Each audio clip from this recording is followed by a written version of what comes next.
আসসালামু আলাইকুম। আজকের ভিডিওতে আপনাদেরকে দেখাবো কিভাবে একটি ভিভো Y11 মোবাইল ডিসেম্বলি করবেন এবং ভিভো Y11 মোবাইলটার মধ্যে ডিসপ্লে লাগাবেন। আজকের ভিডিওটি দেখলে আপনারা Vivo Y11, Y12, Y15, Y17 এই চারটা মোবাইল 100% সঠিকভাবে ডিসেম্বলি করতে পারবেন এবং ওই চারটা মোবাইলের ডিসপ্লে কিন্তু একই ডিসপ্লে লাগানো যায়। বিশেষ করে ভিভো Y11 যে কম্বো ডিসপ্লেটি রয়েছে সেই ডিসপ্লেটি আপনারা Y11, Y12, Y15, Y17 এই চারটা মডেলের মধ্যে আপনারা লাগাতে পারবেন এবং ওই চারটা মডেল খোলার নিয়মও কিন্তু প্রায় সেম। এই ভিভো Y11 মোবাইলটি আমি যেভাবে ডিসেম্বলি করব ঠিক সেভাবে আপনারা Y12, Y15, Y17 ওই বাকি আরও যে তিনটা মোবাইল রয়েছে ওইগুলো সেমভাবে আপনারা ডিসেম্বলি করতে পারবেন। তো এটার যে ব্যাকসেলটা রয়েছে সেই ব্যাকসেলটা মূলত ব্যাকপার্ট থেকে খোলা যায় না, এটা মূলত মিডল ফ্রেম সহকারে খুলতে হয়। তো আপনারা ব্যাকসেলটা খুলবেন না, খুললে কিন্তু ব্যাকসেলের রং উঠে যেতে পারে বা অন্যান্য সমস্যা হতে পারে। আপনারা সিম ট্রে থেকে শুরু করে মোবাইলটা খুলবেন। এটা মূলত বক্স সিস্টেম একটি ব্যাকপার্ট। তো আমি যেভাবে খুলতেছি আপনারা ঠিক সেভাবেই খুলবেন। মূলত দুইভাবে খোলা যায়, ব্যাকসেল থেকে খুললে আবার আপনাদের এই ফ্রেমটা খুলতে হবে, কিন্তু ব্যাকসেল থেকে যদি খুলেন তাহলে আপনারা কোনো স্ক্রু পাবেন না। তো এটা খোলার সঠিক নিয়ম হচ্ছে আমি যেভাবে খুলতেছি সেভাবে। দেখতে পাচ্ছেন আপনারা ফিঙ্গারটা হাতের ডান পাশে থাকবে। এই Vivo Y11, Y12, Y15, Y17 ওই চারটা মোবাইলের ফিঙ্গার সেম জায়গায় থাকবে। তো আপনারা যদি এই মোবাইল খোলার ভিডিওটি দেখেন, এই Y11 মডেলের মোবাইলটা খোলা যদি আপনারা দেখেন তাহলে বাকি চারটা মোবাইলও আপনারা খুলতে পারবেন। তো আপনারা ভিডিওটি দেখতে থাকেন আমি কীভাবে মোবাইলটা ডিসেম্বলি করি। দেখতে পাচ্ছেন আমি ব্যাকপার্টটা সম্পূর্ণ খুলে ফেললাম। এখন আমি উপরে মাদারবোর্ডের যে স্ক্রুগুলো আছে ওইগুলো খুলতেছি। আপনারা স্ক্রু খোলার সময় একটু সতর্ক থাকবেন, কখনো জোরে চাপ দিবেন না, তাহলে ডিসপ্লে নষ্ট হয়ে যাওয়ার সম্ভাবনা রয়েছে। আপনারা হালকাভাবে স্ক্রুগুলো খোলার চেষ্টা করবেন। তো আপনারা আমার চ্যানেলের ডিসেম্বলির যত ভিডিওগুলো আছে ওইগুলো দেখবেন। আমি মূলত কমন যে মডেলগুলো আছে সেই মডেলগুলোর ভিডিও আপনাদেরকে দিয়ে থাকি। অনেক ভাই আমাকে মেসেজ করে বলেন যে ভাই কমন যে মোবাইলগুলো আছে সেই মোবাইলগুলো খোলার ভিডিও আপনার চ্যানেলে দিয়েন, কারণ ওই মোবাইলগুলোই তো আমাদের কাছে সব সময় আসে। তো আমি এখন যে মোবাইলটা আপনাদেরকে ডিসেম্বলি করে দেখাচ্ছি এবং ডিসপ্লেও লাগিয়ে দেখাবো, এই মোবাইলটা কিন্তু অনেক কমন একটি মডেল। বিশেষ করে Y11, Y12, Y15, Y17 এই চারটা মডেল কিন্তু অনেক জনপ্রিয় একটি মডেল। আপনারা যারা দোকান পরিচালনা করেন তারাই জানেন যে সপ্তাহে কমপক্ষে কয়েকটা কাজই আসে এই মডেলগুলো থেকে।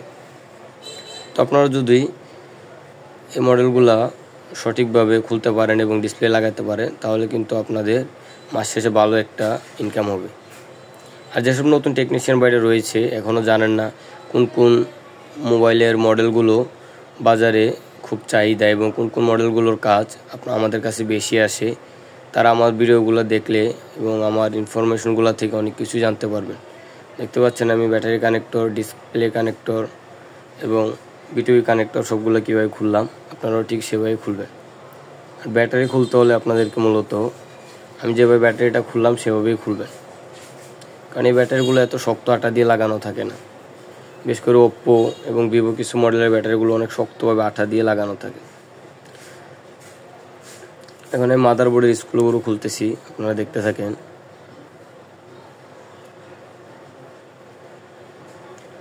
মাদারবোর্ডটা আমি আলাদা করতেছি। আপনারা সব কিছু মোবাইল সার্ভিসিংয়ের কাজ করার সময় সব কিছু রিল্যাক্সভাবে করবেন, কোনো তাড়াহুড়া করবেন না, কারণ মোবাইল সার্ভিসিংয়ের কাজ তাড়াহুড়ার কাজ নয়।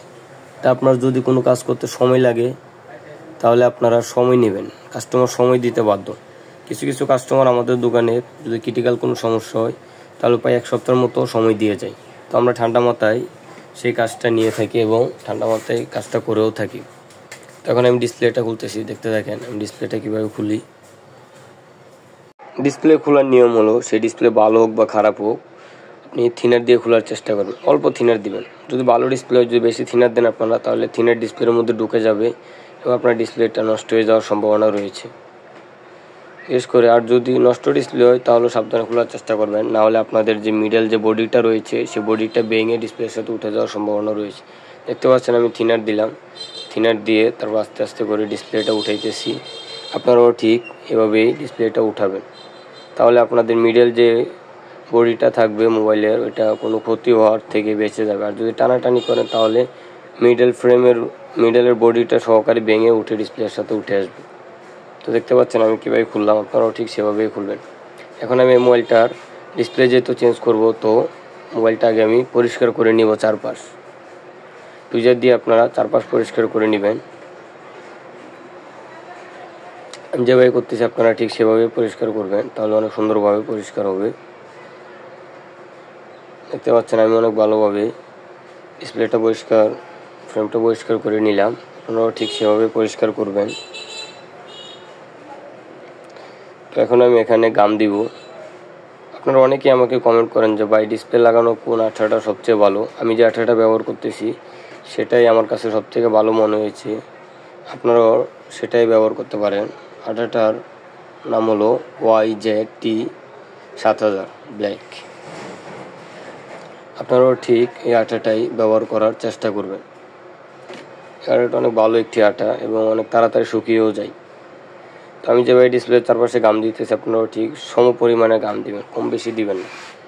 আর গাম দেওয়ার অল্প প্রায় 30 সেকেন্ড থেকে 1 মিনিট পরে আপনারা ডিসপ্লেটা লাগাবেন, গামটা একটু শুকানোর পরে, নাহলে ডিসপ্লের মধ্যে মাঝে মধ্যে ঢুকে যাওয়ার সম্ভাবনা রয়েছে। এই গামটা মূলত ঢুকে না, তাও আমাদের সতর্কতা অবলম্বন করা প্রয়োজন, কারণ 1 মিনিট পরে লাগালে তাহলে আমার মতে বেস্ট হয়।